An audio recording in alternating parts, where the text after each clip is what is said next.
Lo advirtieron una y otra vez. Nunca permitas que un guajolote salvaje se acerque demasiado a un anciano solitario, especialmente uno con el corazón roto. Pero don Esteban, desesperado y olvidado por todos, rompió cada regla. 3 meses después de su muerte, en medio del velorio, la verdad dejó a todos sin palabras. Lo que los guajolotes habían hecho por él, nadie pudo haberlo imaginado jamás. Desde el primer amanecer después de que su esposa Soledad muriera, don Esteban supo que algo dentro de él también había muerto. Se despertaba antes de que el sol tocara las montañas de la Sierra Madre, cuando el cielo todavía guardaba ese tono violeta oscuro que duele mirar demasiado tiempo. Su casa de adobe, con sus paredes agrietadas y su techo de tejas color terracota, se sentía más grande cada día, más vacía. El olor a café de olla que Soledad preparaba cada mañana ya no llenaba la cocina. Solo quedaba el silencio, pesado como piedra. Tenía 73 años, las manos nudosas de trabajar la tierra toda su vida, y una mirada que había visto demasiadas despedidas. Sus hijos vivían en la ciudad, en Monterrey, ocupados con trabajos que él nunca entendió completamente. Lo llamaban cada 2 semanas, conversaciones breves, llenas de promesas vacías de visitarlo pronto. Don Esteban nunca los culpó. Sabía que la vida jalaba a la gente lejos de estos pueblos olvidados, donde el tiempo se movía lento como melaza. Aquella primera mañana sin Soledad, salió al portal de su casa con un puñado de maíz quebrado en las manos. No sabía por qué lo hacía. Quizás solo necesitaba alimentar algo, cuidar de algo, sentir que todavía servía para algo en este mundo. El aire frío de octubre le mordió la cara, olía a tierra mojada y a los pinos que crecían en las laderas. A lo lejos, escuchó el sonido característico que haría cambiar su vida para siempre. El gloteo profundo de los guajolotes salvajes. 3 de ellos emergieron de entre los matorrales de mezquite, sus plumas brillando con tonos cobrizos y verdes bajo la luz temprana. Eran criaturas magníficas, más grandes de lo que recordaba, con esas cabezas azules y rojas que cambiaban de color según su humor. Se movían con cautela, las cabezas girando de lado a lado, observándolo con ojos redondos y brillantes como cuentas negras. Don Esteban tiró el maíz al suelo, sus granos dorados rodando por la tierra seca. Los guajolotes se acercaron, primero uno, luego los otros, picoteando con movimientos rápidos y precisos. Algo en su presencia llenó un vacío que don Esteban ni siquiera sabía que tenía. Por primera vez desde el funeral, sintió su pecho expandirse con algo parecido a la esperanza. «Regresen mañana», les susurró, su voz ronca por el desuso. «Los estaré esperando». Y regresaron. Cada amanecer sin falta, como si un reloj invisible los llamara. Primero 3, luego 5, después 8.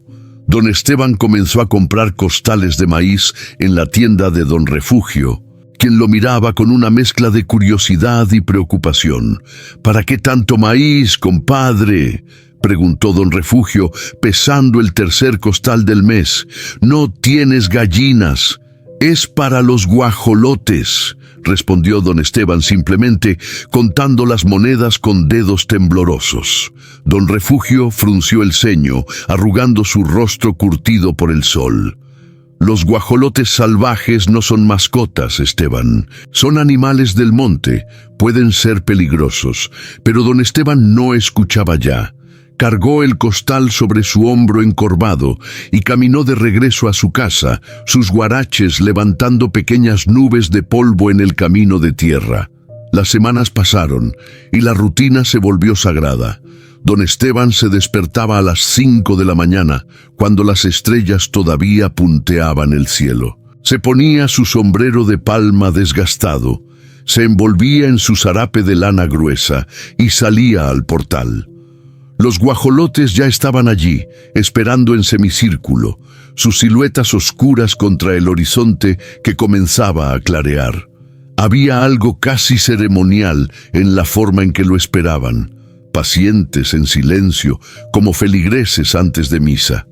Les hablaba mientras esparcía el maíz, contándoles cosas que nunca le diría a nadie más.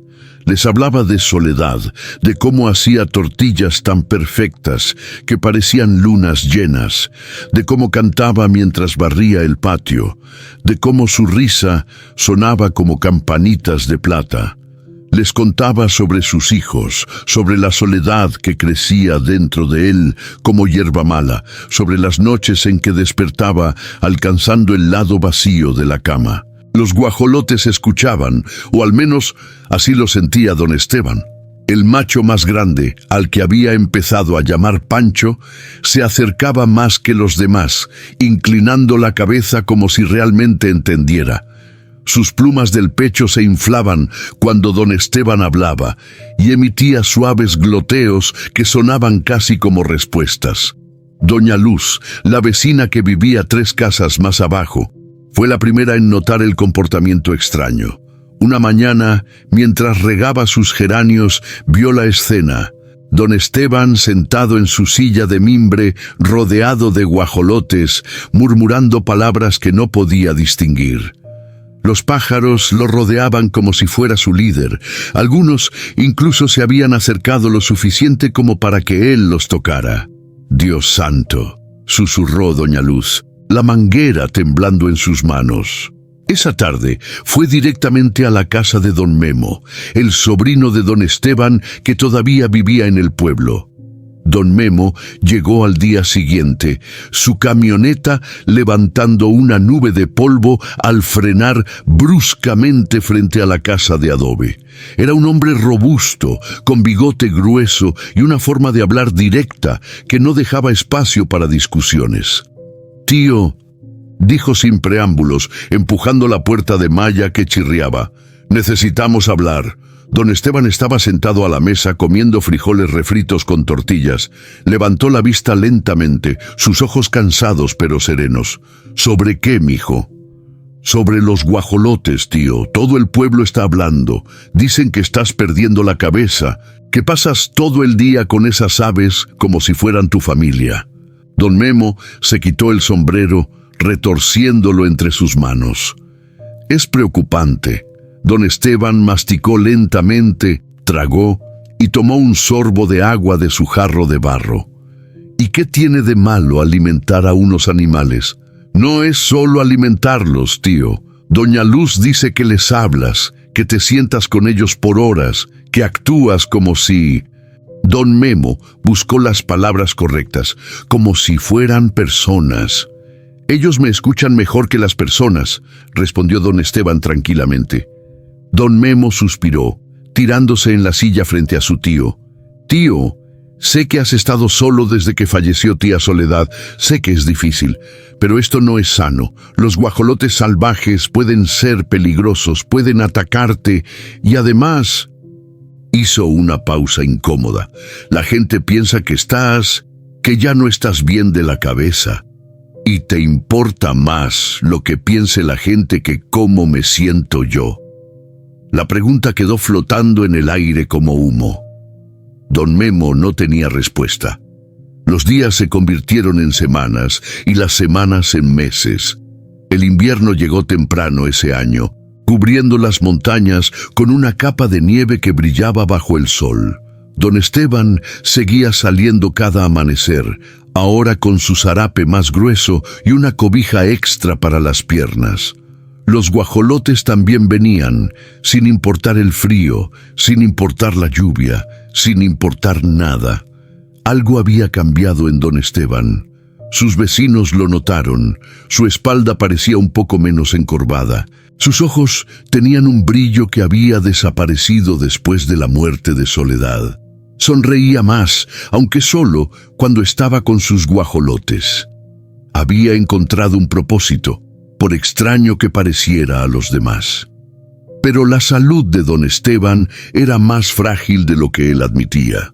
El doctor Ramírez, que visitaba el pueblo una vez al mes, le había advertido sobre su corazón. Está cansado, don Esteban, muy cansado. Necesita descansar más, no estar afuera con el frío todas las madrugadas. El corazón está cansado de otras cosas, doctor, había respondido don Esteban, no del frío. Una mañana de enero, cuando el cielo todavía era de color índigo profundo y las estrellas parpadeaban como velas lejanas, don Esteban no salió al portal. Los guajolotes esperaron, como siempre, sus siluetas oscuras contra la nieve que cubría el patio. Esperaron 1 hora, 2 horas. El sol salió completamente, pintando el cielo de naranja y rosa, pero la puerta de don Esteban permaneció cerrada. Pancho, el macho grande, comenzó a hacer algo que ningún guajolote salvaje haría normalmente. Se acercó a la puerta y comenzó a picotear la madera, suave al principio, luego con más insistencia. Los demás se unieron, creando un coro de golpeteos que resonaba en la quietud del amanecer. Doña Luz, que había salido a barrer su portal, escuchó el sonido extraño. Se acercó con cautela, sosteniendo su escoba como si fuera un arma. Lo que vio la dejó helada. Más de 20 guajolotes rodeaban la puerta de don Esteban, todos picoteando, todos haciendo ese sonido profundo y urgente que hacen cuando están alarmados. «¡Don Memo!», gritó, su voz quebrándose. «¡Algo anda mal!». Don Memo llegó corriendo seguido por otros vecinos. Empujó la puerta, que no estaba cerrada con llave. «¡Tío Esteban!». Lo encontraron en su cama, su cuerpo pequeño y frágil bajo las cobijas gruesas.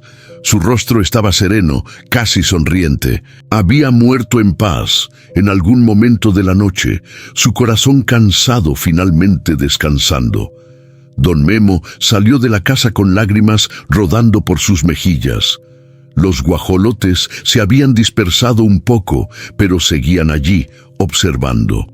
Pancho dio un paso adelante, inclinó la cabeza y emitió un sonido bajo y lastimero que sonó exactamente como un lamento.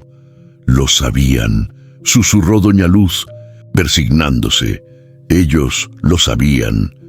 El velorio se organizó para 2 días después, según la costumbre del pueblo. La casa de don Esteban se llenó de gente que no lo había visitado en meses, todos con historias repentinas sobre lo buen hombre que era. Las velas ardían en cada esquina, su luz parpadeante creando sombras danzantes en las paredes. El ataúd simple de madera de pino estaba abierto, y don Esteban descansaba dentro con su mejor camisa blanca y su sombrero sobre el pecho. Los hijos de don Esteban llegaron de Monterrey, conduciendo toda la noche. Lloraron, aunque don Memo no pudo evitar notar que sus lágrimas parecían más de culpa que de tristeza. «No sabíamos que estaba tan mal», repetían, «debimos haber venido más seguido». La ceremonia estaba programada para las 4 de la tarde, pero algo extraordinario sucedió justo después del mediodía.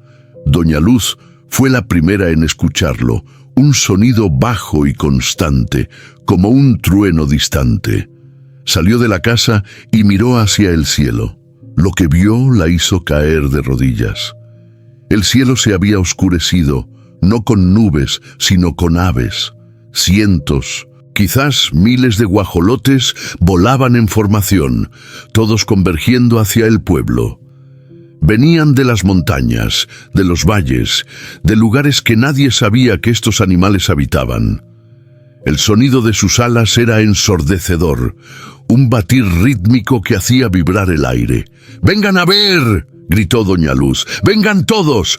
Las personas salieron de la casa como hormigas de un hormiguero perturbado. Se quedaron en el patio, las bocas abiertas, los ojos levantados hacia el cielo imposible.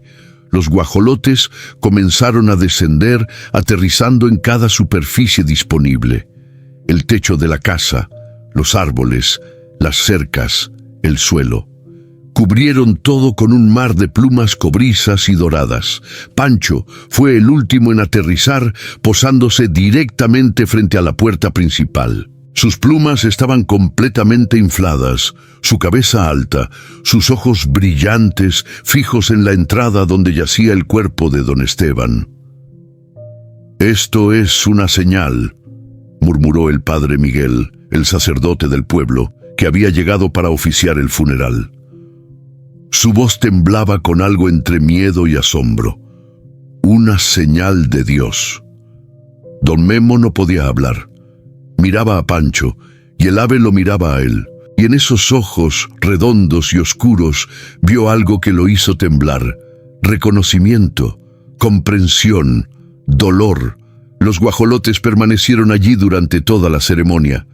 No hicieron ruido mientras el padre Miguel oraba, mientras los vecinos cantaban los himnos, mientras el ataúd era cerrado y llevado al pequeño cementerio en la ladera de la montaña. Simplemente estaban presentes, testigos silenciosos, una guardia de honor que ningún general humano jamás podría comandar. Cuando la procesión comenzó a moverse hacia el cementerio, los guajolotes se levantaron como uno solo. Volaron bajo, siguiendo el ataúd, sus sombras deslizándose sobre las personas que caminaban abajo. Algunos lloraban ahora, no solo por don Esteban, sino por la belleza terrible y extraña de lo que estaban presenciando. En el cementerio, mientras el ataúd era bajado a la tierra roja, Pancho aterrizó en la lápida más cercana. Emitió un único sonido, alto y claro, que resonó a través de todo el valle. Los demás guajolotes respondieron, sus voces uniéndose en un coro que sonaba antiguo, primitivo, sagrado. Cuando el último puñado de tierra cayó sobre el ataúd, los guajolotes se elevaron nuevamente. Volaron en espiral ascendente, más y más alto, hasta que fueron solo puntos oscuros contra el cielo azul. Y luego desaparecieron, cada uno regresando a los lugares salvajes de donde habían venido. Todos, menos uno. Pancho regresó a la casa de don Esteban. Se posó en el portal, en el lugar exacto donde el anciano solía sentarse cada amanecer. Y allí se quedó, día tras día, esperando a alguien que nunca volvería. Don Memo intentó ahuyentarlo al principio, pero el ave simplemente lo miraba con esos ojos antiguos y sabios, y don Memo no podía hacerlo. En su lugar comenzó a traer maíz. Cada amanecer, antes de ir a trabajar, se detenía en la casa de su tío y esparcía un puñado de granos dorados en el mismo lugar donde don Esteban solía hacerlo. Y mientras lo hacía, hablaba. Le contaba a Pancho sobre su día, sobre sus preocupaciones, sobre cómo extrañaba a su tío más de lo que pensaba que sería posible. No sabía si el guajolote entendía, pero tampoco le importaba. Había algo sanador en el simple acto de hablar, de ser escuchado sin juicio. Doña Luz comenzó a hacer lo mismo, luego don Refugio, luego otros. La casa de don Esteban se convirtió en un lugar de peregrinaje silencioso, donde la gente del pueblo venía a alimentar al guajolote que no se iba, a hablar con él, a recordar al hombre que les había enseñado, sin siquiera intentarlo, que la conexión y el amor pueden tomar las formas más inesperadas. Meses después, cuando los hijos de don Esteban regresaron para limpiar la casa y ponerla en venta, Pancho finalmente se fue. Se elevó una mañana, sus alas batiendo fuerte contra el aire frío de primavera, y voló hacia las montañas. Pero antes de desaparecer completamente, dio una última vuelta sobre la casa, como una despedida final. Don Memo, que estaba observando desde el portal, levantó la mano en un saludo silencioso. Lágrimas corrían por su rostro, pero estaba sonriendo, porque finalmente entendía lo que su tío había sabido todo el tiempo, que el amor verdadero no reconoce fronteras entre especies, que la lealtad trasciende la lógica, y que a veces los seres más salvajes son los que enseñan las lecciones más humanas. La casa fue vendida eventualmente a una joven familia de la ciudad, pero cada amanecer, sin falta, los guajolotes siguen viniendo. No tantos como ese día del funeral, pero siempre algunos. Se posan en el portal, picotean la tierra donde don Esteban solía esparcir el maíz y luego se van. Los nuevos dueños al principio se asustaron. Querían ahuyentarlos, poner redes, construir cercas más altas. Pero don Memo los visitó una tarde, llevando un costal de maíz. «Déjenlos venir», les dijo suavemente. «Esta tierra les pertenece tanto como a ustedes, quizás más». Les contó la historia de don Esteban y sus guajolotes, de ese día imposible cuando el cielo se oscureció con alas, de la lealtad que continuó más allá de la muerte. La joven pareja escuchó en silencio, sus ojos brillantes de lágrimas no derramadas. Ahora ellos también alimentan a los guajolotes. Sus hijos, pequeños de 5 y 7 años, esperan cada mañana en el portal con puñados de maíz, riendo cuando las aves picotean cerca de sus pies. La pequeña, la de 5 años, le preguntó una vez a su madre: «Mami, los guajolotes están tristes». Su madre, recordando la historia que don Memo les contó, se arrodilló junto a su hija. «No, mi amor, están recordando. Y eso no es tristeza, eso es amor». Y así es como la memoria de don Esteban vive, no en una lápida de mármol o en obituarios amarillentos, sino en el batir de alas cada amanecer, en el gloteo suave de los guajolotes que regresan fielmente, en la lección silenciosa que dejó atrás. Que a veces, cuando el mundo te olvida, cuando la soledad amenaza con tragarte entero, cuando piensas que ya no importas, la salvación viene de los lugares más inesperados. Puede llegar con plumas y ojos brillantes, con una lealtad que no pide nada a cambio excepto un puñado de maíz y la voluntad de ver más allá de lo que el mundo considera normal o sensato. Don Esteban alimentó guajolotes porque necesitaba alimentar algo dentro de sí mismo que estaba muriendo de hambre. Y ellos, a su vez, lo alimentaron con su presencia constante, con su ritual compartido, con la prueba viviente de que todavía importaba, de que todavía era necesario, de que su vida aún tenía propósito y significado. Y cuando murió, ellos hicieron lo que los humanos a menudo olvidan. Se presentaron, no con palabras vacías o excusas tardías, sino con su presencia, con su número abrumador, con una demostración de devoción que dejó claro para cualquiera que tuviera ojos para ver que este hombre, este anciano solitario que el mundo había desechado, había sido amado profundamente.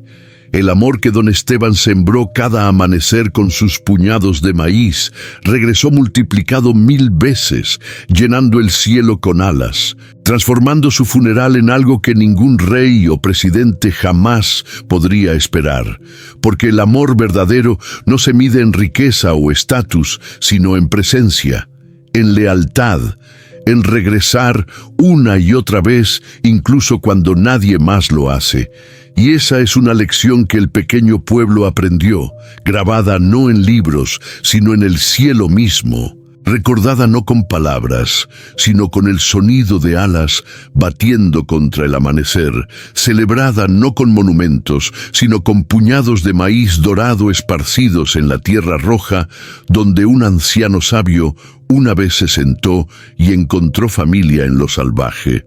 Los guajolotes siguen viniendo, siempre lo harán, porque así es el amor verdadero, persistente, inexplicable, eterno. Y don Esteban, en algún lugar más allá de este mundo, probablemente está sonriendo, sabiendo que sus amigos emplumados mantienen la vigilia, honrando el lazo que la muerte no pudo romper. Porque al final, no importa cuán salvaje sea algo, lo que importa es cuán profundamente puede amar. Y esos guajolotes amaron a un anciano solitario con una pureza que avergonzaría a la mayoría de los humanos. Vinieron cuando él los llamó, permanecieron cuando todos los demás se fueron, y cuando murió, le dieron el único regalo que importa: recordarlo, no olvidarlo nunca. Esa es la verdadera inmortalidad. No en estatuas de bronce o nombres en edificios, sino en ser recordado con amor por aquellos cuyas vidas tocaste. Incluso si esos que te recuerdan tienen plumas en lugar de cabello, alas en lugar de brazos, y corazones tan salvajes y libres como las montañas mismas.